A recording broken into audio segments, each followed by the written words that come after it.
Con mucha frecuencia escuchamos y pensamos que términos como nacionalismo, como nación, están exentos de estereotipos. Es decir, como si esos términos surgieran naturalmente. No, son muchos los discursos que han contribuido a la invención de la nación, de los nacionalismos, entre ellos el de la filosofía.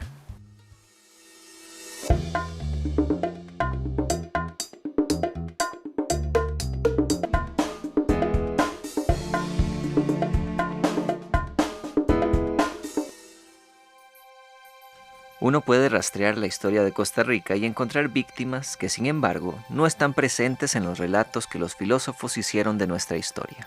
Alexander Jiménez. Metáforas, ficciones, nacionalidades y otros cuentos. Lo que creemos ser, lo que nos dijeron que éramos y lo que podemos llegar a ser. Mitos y realidades. En este capítulo de Identidades, conversaremos con el filósofo y profesor de la Universidad de Costa Rica, Alexander Jiménez Matarrita, quien es autor del ensayo El imposible país de los filósofos, en donde se explora la invención y constitución del nacionalismo costarricense. En el campo de los estudios en los cuales te has realizado también, la invención de la nacionalidad es un mito, es una construcción ideológica o se niega completamente que esto sea posible. Bueno, los que estudian el tema de la identidad nacional, de la nacionalidad y de los nacionalismos suelen mencionar, digamos, dos formas distintas de entender estos temas. Una forma a la que llaman forma moderna de entender la nacionalidad, que supone que la nacionalidad es una invención que tiene un momento en el que nace, en el que se desarrolla, que sufre cambios. Y hay otra forma de entender el tema de la identidad y de la nacionalidad que supone que no, que la identidad y que la nacionalidad son rasgos más o menos perennes o en todo caso muy antiguos de los grupos y de las sociedades. En mi caso, obviamente, yo asumo la tesis modernista que supone que las identidades y las nacionalidades tienen un comienzo y es un comienzo más bien reciente. Es decir, cuando hablamos de identidad costarricense o de nacionalidad costarricense, tenemos que situar eso fundamentalmente en el siglo XIX. Es ahí donde comienza a desarrollarse. ¿Cómo deberíamos entender la noción de invención? Porque pareciera que el término lo utilizamos como muy laxamente, y entonces cuando dicen que inventaron a Costa Rica o que los costarricenses somos producto de una invención discursiva, como que uno se siente afectado. ¿Qué es lo que está funcionando? Eso ahí? es cierto, ese es un término que se usa mucho y que pocas veces se explica. El término remite a un historiador inglés muy importante para el estudio de los nacionalismos, que es Eric Hobsbawm. Eric Hobsbawm habla de la invención de tradiciones como parte de las estrategias para crear una identidad nacional y como parte de las estrategias nacionalistas. Y para él, una invención es una construcción cultural, la construcción, dice él, de un artefacto. Así como se construye una nave espacial o se construye una máquina para estudios físicos, así también la nación y la nacionalidad son invenciones. Eso quiere decir que no son cosas irreales o falsas, significa que han sido creadas en determinado momento y que tienen una función. Por ejemplo, la figura de Juan Santamaría, esa es una tradición inventada.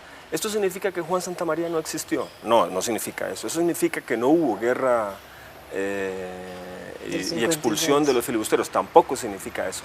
Significa que en un determinado momento ni Juan Santamaría ni la guerra nacional fueron importantes para esta sociedad. Sí, eso fue en 1856, 1857. ¿Cuándo empezó a ser fundamental para Costa Rica la figura de Juan Santamaría y de la guerra nacional? En la década de 1880. Eso significa que en esa década esta figura y este proceso militar, digamos, se fueron inventando como fundamentales para la nacionalidad costarricense. Entonces, inventar tradiciones o inventar naciones significa darle importancia simbólica, darle importancia histórica a ciertos eventos. O sea que inventar no significa inventar de la nada, de la por supuesto. Las identidades tal como las consideramos ahora, son construidas por élites políticas e intelectuales que definen, por ejemplo, cuáles son las características de ese grupo o del grupo que reclama esa identidad, quiénes forman parte de ese grupo, quiénes están afuera, y otra serie de aspectos similares. Desde ese punto de vista uno podría, en un sentido más radical, señalar que toda identidad es una invención. Ahora, cuando uno dice invención, también el vehículo va a ser el discurso, la palabra. ¿Significaría esto que más o menos hacia 1880 empiezan como a escribirse, empiezan las narraciones ya relacionadas con la guerra del 56 y la figura de Juan Santamaría? Claro, en la invención de la nación costarricense, de la nacionalidad costarricense, los discursos son fundamentales y de eso vamos a hablar bastante en este programa. Pero no solo los discursos, Sonia. En la década de 1880 comienza en Costa Rica a construirse otro tipo de objetos y artefactos que también van a ser importantes para la identidad y para la nacionalidad. El Teatro Nacional, el Archivo Nacional, los monumentos. Los monumentos nacionales, efectivamente. Luego el Teatro Nacional, la literatura nacional, de tal manera que algunas de esas cosas son de tipo discursivo, otras cosas son de tipo material, otras son de tipo institucional. Y digamos que inventar una nación es un proceso complejo, que incluye discursos, objetos, instituciones, claro. ¿Y por qué hay que inventar una nación? Digamos que después de la independencia del Imperio Español, las que eran provincias de Centroamérica necesitaron constituirse como repúblicas y como estados soberanos. Para constituirse como repúblicas o como estados soberanos, hubo que inventar, aquí otra vez el término, cierto tipo de mecanismos propios de un estado. Hubo que inventarse un territorio, un ejército, la recaudación de impuestos, unas leyes, relaciones internacionales, sus símbolos los símbolos, nacionales. comercio. Pero además había que inventarse un pueblo que fuera exclusivo de ese territorio y de ese estado. Y ahí es donde es importante inventarse una nación. Inventarse una nación significa inventarse una historia, una lengua, una cultura, unas formas de vida comunes. La nación significa todo eso. De tal manera que inventar una nación es un mecanismo político fundamental. De hecho, no hay Estado nacional si no hay una nación y un Estado. Y en Centroamérica, las provincias de alguna manera primero inventaron el Estado y luego fueron inventando la nación. Yo diría que en Costa Rica, la nación costarricense termina de inventarse a mediados del siglo XX. Antes de eso había partes del territorio nacional que no estaban incluidas dentro de la imagen de nación. Punta Arenas, Guanacaste, Limón, de alguna manera eran territorios todavía no nacionalizados. En Latinoamérica es muy frecuente que la invención de la noción de nación esté ligada a estereotipos raciales, que ha traído como consecuencia que haya exclusión y violencia hacia aquellos que no calzan en ese imaginario. Posiblemente usted ha escuchado en discursos políticos o en conversaciones callejeras: Costa Rica, la Suiza centroamericana. Es que en Costa Rica todos somos blancos, somos un país democrático. Estas frases nacieron bajo premisas que buscaban darnos un significado de blancos, descendientes de europeos, olvidando al abuelo indígena, al africano y por ende de una sociedad racional y democrática. En el caso costarricense en particular, el proceso de invención de la nación fue exitoso, en buena medida porque los discursos sobre la identidad nacional estaban coincidiendo con algunas prácticas sociales y algunos procesos sociales. Por ejemplo, cuando los liberales enfatizaban que Costa Rica era una nación blanca, lo hacían en un contexto en donde los indígenas permanecían en comunidades distantes, en áreas fronterizas, y la población afrocostarricense estaba concentrada en Limón, de manera que eran poblaciones que podían ser más fácilmente invisibilizadas. A finales del siglo XIX, ¿cuál era la razón fundamental de construir la imagen de Costa Rica como una sociedad blanca, hacer buenos negocios con los europeos. Eric Hobsbawm ha demostrado cómo entre 1880 y 1917 el tema de la blancura de las poblaciones era fundamental para el comercio. O sea, los pueblos europeos comerciaban con pueblos blancos porque eso garantizaba honestidad, laboriosidad, disciplina, racionalidad. De tal manera que vender la idea de Costa Rica como un pueblo blanco tenía un fin también utilitario muy claro. Eso a nivel externo y a nivel interno también permitía de alguna manera cohesionar al país. Esas son efectivamente usos, digamos, instrumentales de la blancura. Yo diría que actualmente ya ni los gobernantes, ni los comerciantes, ni los publicistas, digamos, enfatizan este hecho de la blancura de la población. Pero a mí no me cabe ninguna duda de que en los temores que tiene la gente contra los nicaragüenses y contra ciertos colombianos tiene que ver con eso. En este país, el nacionalismo, en primer lugar, es un nacionalismo étnico. Hay otros países donde los nacionalismos no son de tipo étnico. Aquí sí. ¿Qué significa eso? Aquí el nacionalismo, casi que desde el comienzo de la vida independiente, estuvo fundado en una suposición, y es la suposición de que este es un pueblo blanco, de gente blanca, europea, que aquí no hubo pueblos indígenas, que no hubo mestizaje, que nosotros somos una especie de extensión de Europa en esta región. Esto tuvo muchísimo peso en la manera en que los costarricenses se han imaginado a sí mismos durante décadas, durante años, de manera que es un tipo de nacionalismo que coloca el peso fundamental en un asunto de tipo étnico o racial. De tal manera que mi libro es un intento de, por un lado, analizar cómo es que usan esos términos y ver qué consecuencias tiene ese uso en la vida social y en la vida diaria de los costarricenses. Y mis conclusiones es que tiene muchísimas consecuencias sobre la manera en que hemos sido educados, sobre la manera en que nos hemos imaginado y sobre todo sobre la manera en que imaginamos a nuestros países vecinos. Es decir, el nacionalismo étnico metafísico de alguna manera nos lleva a suponer que nosotros somos un pueblo blanco y que nuestros vecinos son pueblos o mestizos o indígenas y por lo tanto sospechosos. Sospechosos de no ser pacíficos, de no ser racionales. Efectivamente, porque la suposición básica de que este sea un pueblo blanco es que al ser blanco es racional, es laborioso, es sano, es confiable, es democrático. De hecho, algunos intelectuales sostenían que aquí hay democracia porque somos un pueblo blanco. Que en pueblos donde hay mestizaje, donde hay población indígena, no hay posibilidad de democracia porque la democracia es casi una prerrogativa de los pueblos blancos. Bueno, pues eso a mí me parece inaceptable. No es cierto que la democracia costarricense sea el producto de un tema étnico o racial. Es el producto de una serie de procesos históricos, de una serie de conquistas sociales y políticas, y a mí me parece inaceptable y por eso, digamos, en mi libro me peleo contra ese nacionalismo étnico metafísico. Este imaginario, esta invención étnica, afecta también en la interioridad de la diversidad que somos. Sí, afecta de muchas maneras, Sonia. En primer lugar, afecta internamente.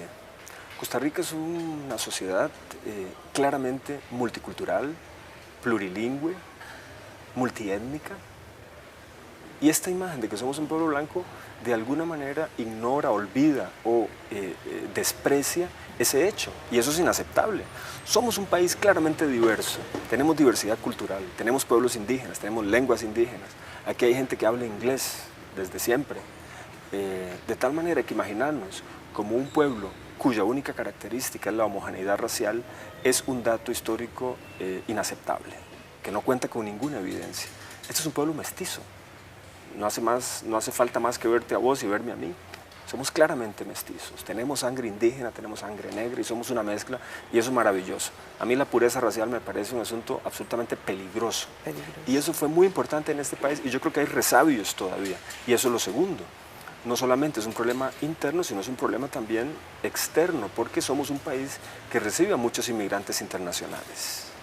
Y entonces esta imagen de un pueblo homogéneo, blanquito, que no se mezcla, que sospecha de otros colores, A mí me parece que políticamente y éticamente es inaceptable porque no contribuye a ser hospitalarios y generosos con los inmigrantes que no solamente llegan a este país, que lo sostienen diariamente.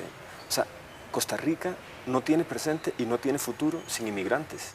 Las teorías racistas, nacidas en la Europa colonial, produjeron imaginarios distorsionados en nuestras naciones, ya que estas teorías establecían una especie de continuum entre el color de la piel, la razón y la moralidad. Y el paradigma de lo perfecto era entonces la raza blanca, la razón, la belleza y la moralidad.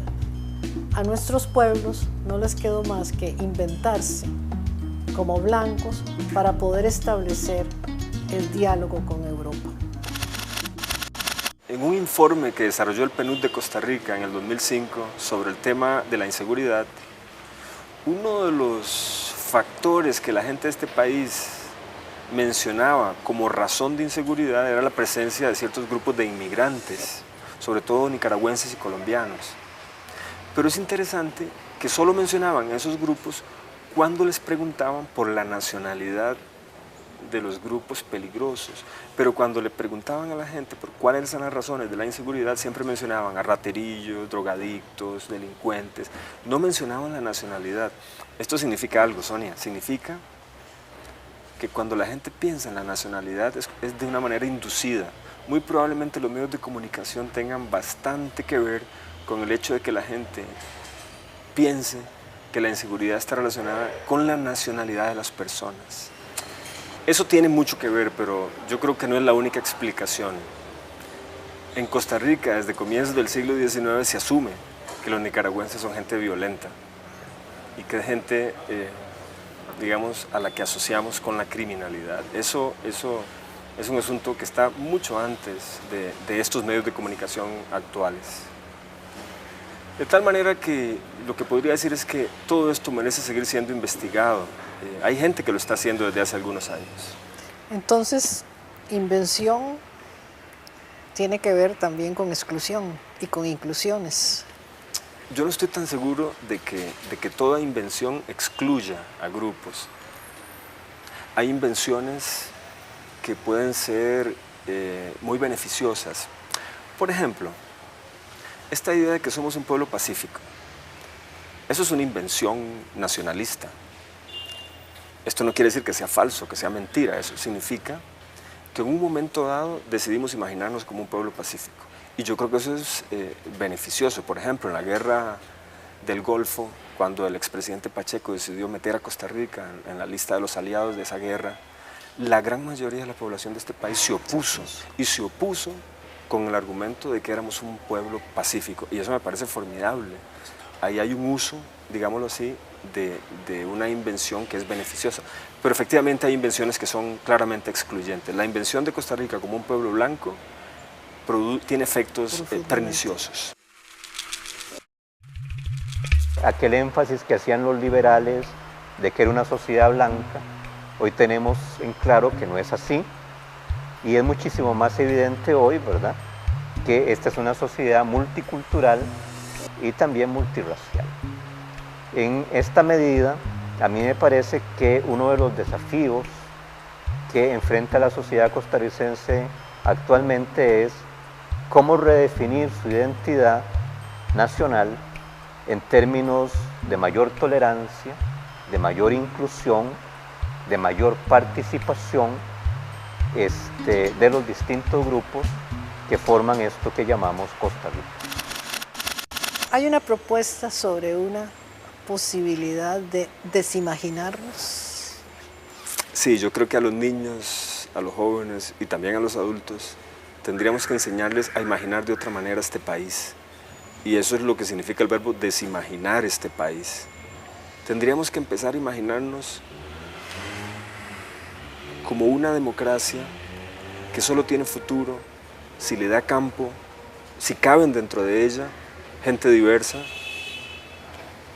si a quienes llegan acá se los trata adecuadamente y se les respetan sus derechos, si a las minorías se les respetan sus derechos, es de alguna manera pelearse contra imágenes que son claramente racistas, xenófobas, machistas. Y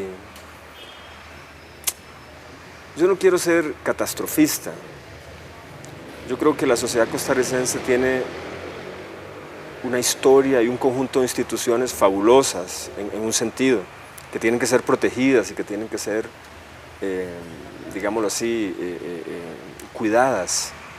Pero al mismo tiempo, uno nota cómo en este país necesitamos aprender a ser más generosos y más hospitalarios y más democráticos.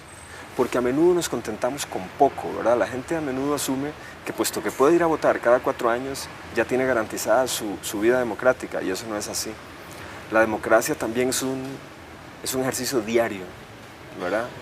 Hay que enseñarle a los niños y a las niñas, y a los jóvenes, y a los viejos,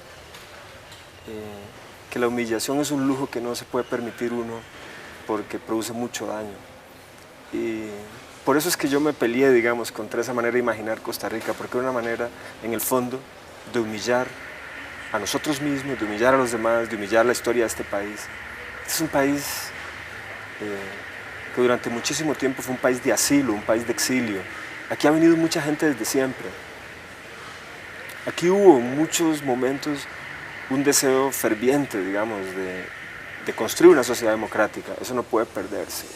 Cuando veo yo la voracidad de ciertos empresarios y de ciertos políticos y la manera en que están de alguna manera desmantelando las instituciones, siempre, digamos, echo para atrás y digo, no, no hay derecho. O sea, hay cosas, hay conquistas de este país que tienen que ser protegidas de cualquier manera. Y por eso, la manera en que nos imaginamos es tan importante. El proceso de construcción de la identidad, de la construcción de la nación, de su invención, es un proceso de todos los días. Pero la única manera de lograr una invención incluyente es abortando el asunto relacionado con el color de la piel. Esta es posiblemente la única forma viable de tener una nación en donde se respete la diferencia, en donde nos respetemos como pueblo y sobre todo como seres humanos.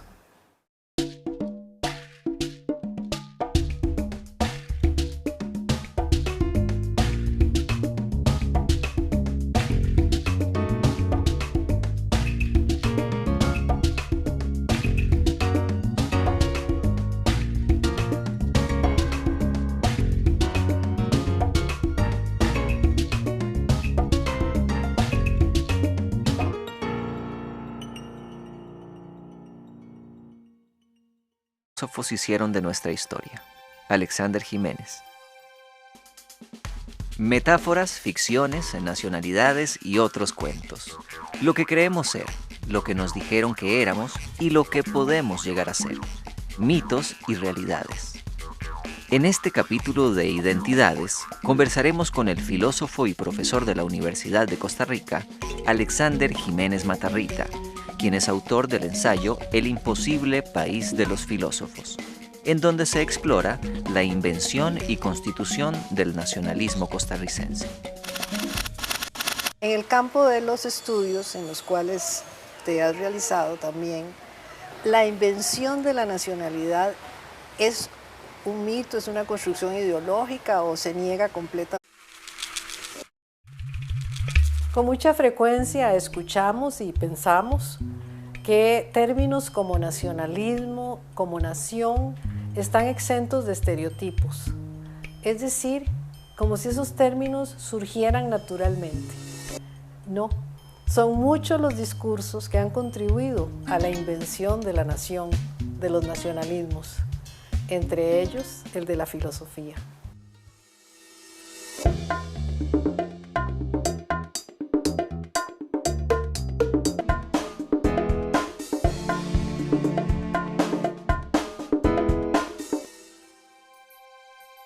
Uno puede rastrear la historia de Costa Rica y encontrar víctimas que, sin embargo, no están presentes en los relatos que los filósofos. Asumo la tesis modernista que supone que las identidades y las nacionalidades tienen un comienzo y es un comienzo más bien reciente. Es decir, cuando hablamos de identidad costarricense o de nacionalidad costarricense, tenemos que situar eso fundamentalmente en el siglo XIX. Es ahí donde comienza a desarrollarse. ¿Cómo deberíamos entender la noción de invención? Porque pareciera que el término lo utilizamos como muy laxamente, y entonces cuando dicen que inventaron a Costa Rica o que los costarricenses somos producto de una invención discursiva, como que uno se siente afectado. ¿Qué es lo que está funcionando? Eso es ahí? cierto, ese es un término que se usa mucho y que pocas veces se explica. El término remite a un historiador inglés muy importante para el estudio de los nacionalismos, que es Eric Hobsbawm. Eric Hobsbawm, Que esto sea posible. bueno, los que estudian el tema de la identidad nacional, de la nacionalidad y de los nacionalismos, suelen mencionar, digamos, dos formas distintas de entender estos temas. Una forma a la que llaman forma moderna de entender la nacionalidad, que supone que la nacionalidad es una invención que tiene un momento en el que nace, en el que se desarrolla, que sufre cambios. Y hay otra forma de entender el tema de la identidad y de la nacionalidad que supone que no, que la identidad y que la nacionalidad son rasgos más o menos perennes o en todo caso muy antiguos de los grupos y de las sociedades. En mi caso, obviamente, yo habla de la invención de tradiciones como parte de las estrategias para crear una identidad nacional y como parte de las estrategias nacionalistas. Y para él, una invención es una construcción cultural, la construcción, dice él, de un artefacto. Así como se construye una nave espacial o se construye una máquina para estudios físicos, así también la nación y la nacionalidad son invenciones. Eso quiere decir que no son cosas irreales o falsas, significa que han sido creadas en determinado momento y que tienen una función. Por ejemplo, la figura de Juan Santamaría. Esa es una tradición inventada. ¿Esto significa que Juan Santamaría no existió? No, no significa eso. Eso significa que no hubo guerra